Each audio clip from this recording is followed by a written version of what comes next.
if you're going to be doing any kind of solid woodworking, the first step you're going to do in terms of glue-ups is a butt joint. That's taking narrower pieces and gluing them up into a wider panel. In this case, we started out with rough sawn walnut.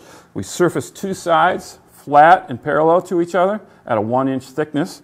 And then we jointed each edge so they were 90 degrees to the faces and perfectly straight so that we could later glue and clamp them together. Before you begin any butt joint, what you need to do is compose the panel. And what I mean by that is look at your wood and find out the most attractive ways to put it together.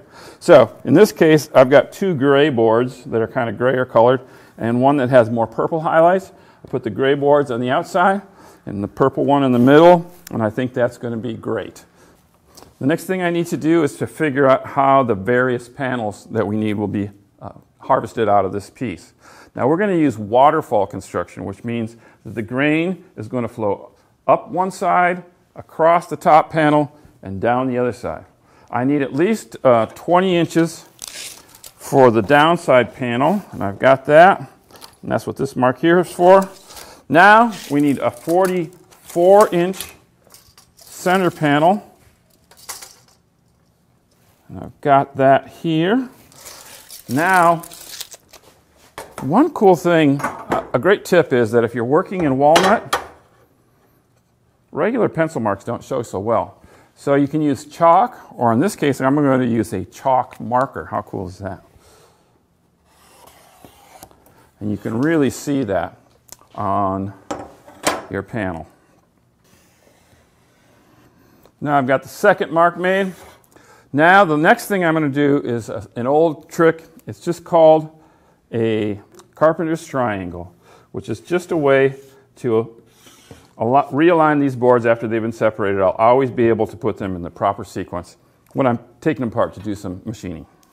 The last bit of marking I did at this point was mark locations where I can cut slots for biscuit joints. So why would I need biscuit joints on this? It doesn't add any strength. What it does is it helps me align these boards as I'm gluing them up. So you can see this one's got a little bit of a crown.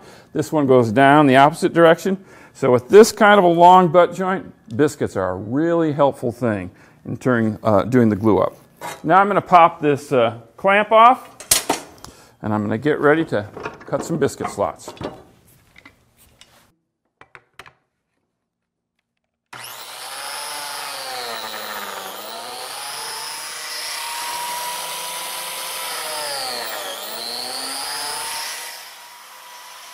The last step before applying glue and clamping it up for a final assembly is to do a dry assembly like I've done here with the biscuits in place, clamps on the surface. It's really difficult to reverse a glue up, so it's an important step to take. For an indoor furniture piece like this one, Titebond Original is the perfect formula.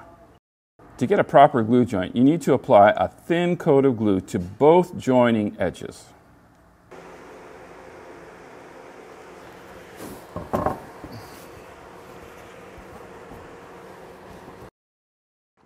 To help keep the panel flat, I position clamps on both faces of the glue up.